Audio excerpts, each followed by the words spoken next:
ሉሌ ማን ነው? ሴት ናት። ሉሌ ሴት ትመስለኛለች። ነይ ግቢ። የባሏን ፎቶ አድርጋ መሰለኝ። ሉሌ ብሎ ወንድ የለም። ይሄ ማህበረሰቡ ውሃ ጠጪ አይለኝም። ለራሴ ላስብ እንጂ ሉሌ ሴት ትመስለኛለች እንዴ? በስማም ወንድ ነህ እንዴ? እሺ እኮ ተምታታብን እኮ ሴቱም ወንዱም። እንዴት ነህ? እንዴት ነሽ? እግዚአብሔር ቆንጆዬ ቢጤ ነህ። ደህና ነህ? እሺ የት ተገናኛችሁ? ላጥራት ሞቅ አድርገው። የት ተገናኛችሁ? መንገድ ላይ ፀጉርህን ከመጠቅለል አንፃር ልልህ ነበር ጋይስ ልለው ነበር። እንዴት ታዬ ተከታዮችሽን ገቢዎችሽን አታስተናግጅም በስነ ስርዓት ዲስሪስፔክት ታደርጊያለሽ የሚለው ቃል ኃይለ ቃል እንዳታወጡ ብዬ እንጂ ከፀጉር አጠቃለሉ መንገድ እንዳገኛት ያስታውቃል። መንገድ ላይ ተሰማኝ። እሺ ስሟ በምንድን ነው የሚጀምረው? እሷም በኤል ነው። አንተን መታለው ብዬ እጄ ሊጥማው ነው ወይ ሊጡ ይሄ ደስ ነሳሳ ይሰራል። እድሜዋ 27 መቼስ ቢታይ 27 ናት። እሷም 27 ሆና አለባት ነው ነገሩ። ድግክራቱ ከኔ ነው። እሺ አለባበሷ አትለብስም ልብስ ማለት እንዴ?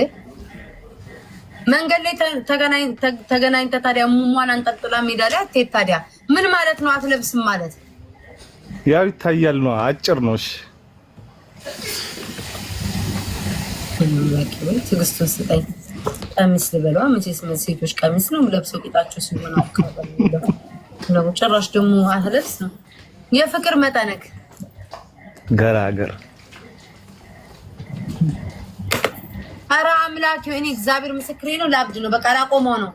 ያ ፍቅር መጠን ማለት ገራገር ባህሪዋን ማንጠየቀ ስለራሴ ባህሪ ነገርኩ። ፍቅር ላይ የፍቅር ሁኔታ ገራገር ምን አገናኘው? ገራገር እዚህ የፍቅር ትወዳታለህ፣ ታፈቅራታለህ።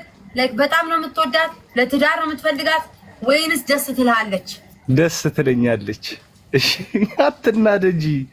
27 እንደጨመረ ብላይ ለሷ ሶስት ቀን ሙሉ ነው አንድ ነገር የምታስረዳት ብላይ ለሷ። እኔማ ቤት ታይታው ደቂቃ ነው በላ ወይም ልትጋብዛት የምትፈልገው ወይም አብራችሁ የበላችሁት ምግብ ዳቦ በሽ ይሄን ስራዬን እኔ ላቆም ነው። እንዳለ ከድህነት የማያወጡ ምግብ አረደ እንዴ? አሬዳ ሻይ እንኳን የለኝም። ሌላ የበላችሁት ነገር ማርያምን ሻይ የለም። ይሄን ሻይ ማስገባት አለብኝ መሰለኝ። ሻይ የለም። በቃ ፍርፍር ትወዳለች።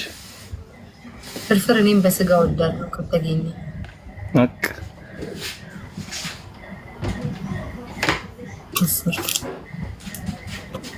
ቶሎ በድህነትና ሀብትና መጠን እንዴት ነው የኑሮ ዘይቤ ሁኔታ? ካሽ አለኝ መካከለኛ ግን አላውጣም።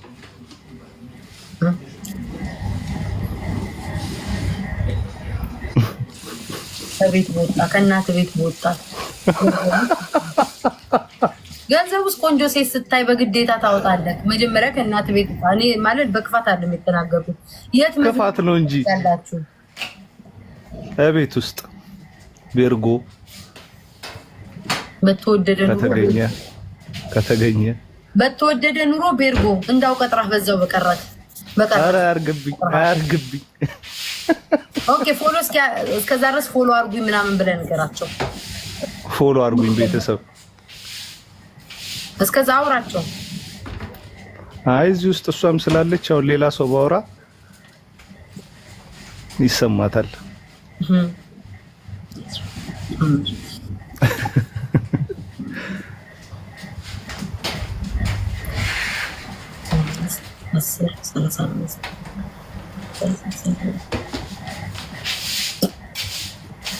አሎ ደግሞ እኮ እኔ እኮ ደስ የሚለኝ አምላኬ ደስ የሚል ነገር ነው። ግን የሚያሳዝነው ደህና ነገር የለውም። መጀመሪያ ይህን ጥሩ ነገር ስነግርህ ከመናገሬ በፊት ታትረክ ጠንክረክ ከማሚ ቤት ወጥተህ ከማዘር ቤት ወጥተህ ይህንን ነገር ማድረግ አለብህ። አሁን ያየሁትን ነገር እነግርሃለሁ። ጠብቀኝ። ከማዘር ቤት ወጥተህ ቡታንታ ይቀየራል። አርግብኝ በኢየሱስ ስራ ይፈልጋል። ቡታንታው ይቀየራል። ከማዘር ቤት ይወጣል። ታደርጋለህ እንድታገባት ትፈልጋለህ። ምንም የለም። እሷ ፍላጎት አለ። አንተ እሷ እንድታገባት ገባህ? ድል ባለ ሰርግ እንድታገባት ትፈልጋለች። ይሄ ሁሉ ቆንጆ ስለሆንኩ ነው እኮ ይኸውልሽ፣ ይሄ ሁሉ ነገር አሰርታብኝ ነው። ይሄ ሁሉ ነገር ካሟለቅ ወይ ማሰራት፣ ይሄ ሁሉ ነገር ሰው እኮ በደሃ ያሰራም እኮ ባለው ነው የሚያሰራው። ይሄ ሁሉ ነገር ካስተካከል ፓንት ከቀየር ከማዘር ቤት ወጣት እንኳን ማግባት አይደለም 3 ልጆችን ልትወልዱ ትችላላችሁ። ጨርሻለሁ። ስለመጣህ እናመሰግናለን ሉሌ። እግዚአብሔር በጣም አመሰግናለሁ። አንድ ሲገቡ እኔ ታዘብኩት እስካሁን ድረስ አንድ ሲገቡ አንደኛ ጸጥ ያለ ቦታ አይቀመጡም። አሁን ይሄ እንዲሁ ሳስበው ፓስታ ፋብሪካ የሚሰራ ነው የሚመስለኝ። ይሄ ጨርቃ ጨርቅ ፋብሪካ ዱቄትና ምናምን ፋብሪካ ውስጥ የሚሰራ ነው የሚመስለኝ። እንዳለ የሚመጡት ሲሚንቶ አብኪዎች ምናምን ነው በቃ የሚያንኮሻኩሹ። እሺ ይሁን ብዬ እሱን ከመቀበሌ ወሬያቸው ሁሉ ከሽሮ ከአስፓልት ከፕላስቲክ የማያወጡ ሰዎች እንዲያው በስህተት ቤት ታይ የሆነ ቦት ላይ ምናምን ይጃት ነው እንደዚህ ምናምን አንድ ደህና ነገር አይጠሩም። ቆሾ ቆምቦ ላይ ቆሽቆሽ አለ። አሁን ይሄ ደግሞ ማነው ከእናቱ ቤት አልወጣ እማዬ ጠዋት ቸርች ትሄጃለሽ? አዎ ልጄ ቸርች ሄዳለሁ። ቡና ቀራርበ ጠብቀኝ እየተባለ ማዘር ቤት እሷም እንድታገባው ይፈልጋል። አይ ድሌ ጨጓራዬ ተቃጥሎ መሞቱ ነው።